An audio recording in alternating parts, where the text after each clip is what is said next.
Itu harus dipikir. Udah masa Jombang selesai, pindah pesantren ke Bekasi. Stres lagi, ingin kabur lagi, sumpah Pak. Apalagi kalau pas kiriman telat ya. Waduh, mau nggak bisa, mau begini nggak bisa.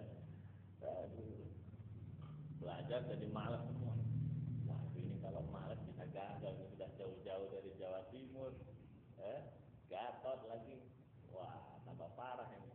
Ada jalan-jalan ke tol timur pagi-pagi. Lokadung, jokong. Wah, orang rebutan antri, orang itu mau ibu-ibu, mau nenek-nenek, aki-aki, semuanya rebutan naik Metro Mini. Yang naik bis, naik Enjo. Orang itu rebutan apa itu? Itu ya, moga-moga nggak nyampe ikut lari-lari kayak gitu. Kalau beberapa tahun yang lalu lari-lari jualan. Sekarang ini enggak, agak mending dikit jadi pegawai, cuma harus macet tiap hari.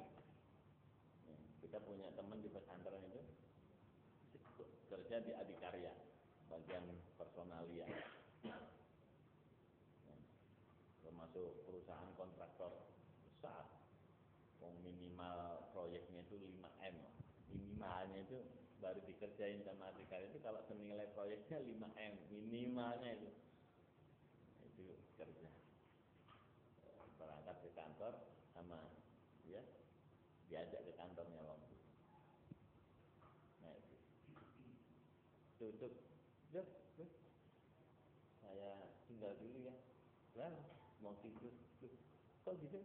Enggak gue enggak. Oh enggak, sudah tiap hari kayak gini. Maksudnya gimana? Cerita. Tiap hari kayak gini. Jadi dia tiap hari tidur di bis itu paling dikit setengah jam.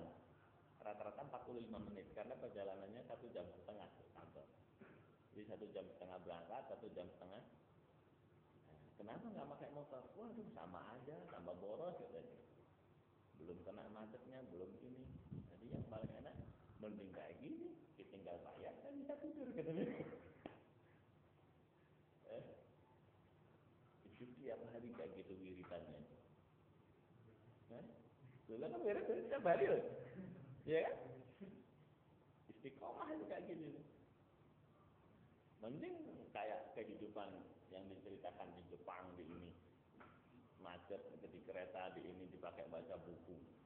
Nah, ini orang Indonesia. Kewancang lagi nih. Ada yang gelantungan waktu Ramadan 2 tahun yang lalu, gantungan di kereta, senggol-senggol.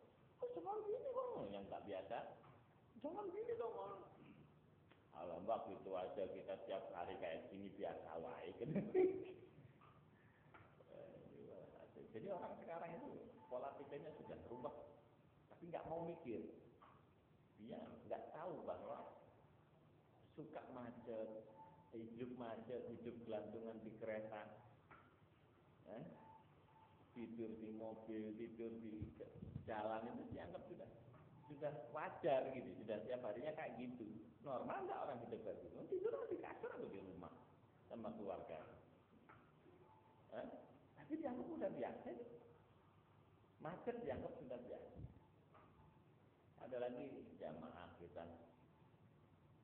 Jadi di keluarganya itu keluarga mulai jam 9 malam sampai jam 7 pagi tok. Jadi bisa kumpul keluarga bareng itu paling cepat jam 9 malam. Rata-rata setengah 10 jam 10. Itu baru bisa kumpul semua satu keluarga. Jadi rumah cuma dipakai untuk tidur, melek, makan, atau ngelek. Ngebom itu, belum. Rumahnya itu dipakai untuk itu toh. Bangun rumah gede-gede. Pagi jam 7 tet bubar, hilang semua sendiri. Itu nggak ketemu lagi, nggak pulang lagi ke rumah. Jadi yang tinggal di rumah cuma pembantunya. Jadi rumah segede-gede dinikmati sama pembantu. Pembantu yang senang. Enak deh itu kayak gitu. Nggak bisa kumpul sama anak itu. Wah kejar-kejaran tiap hari kejar-kejaran sama waktu tadi kejar setan. Tapi nggak mau mikir, nggak mau merubah dia.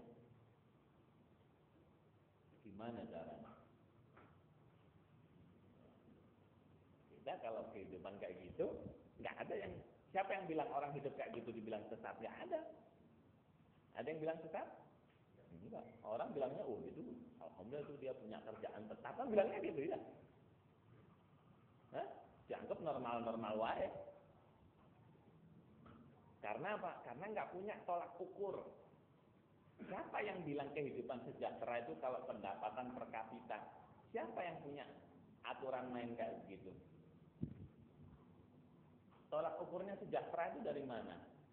Kalau pendapatan per tahunnya di atas $1.500 gitu, itu baru apa namanya disebut keluar dari kemiskinan gitu. Sejak kapan aja aturan itu? Siapa yang mengeluarkan aturan itu? Dari Allah Ta'ala, dari menciptakan langit dan bumi, wala dari orang kafir. Kalau pola pikir kita ikut pola pikirnya orang kafir, sesat kita sama-sama kafirnya kalau gitu.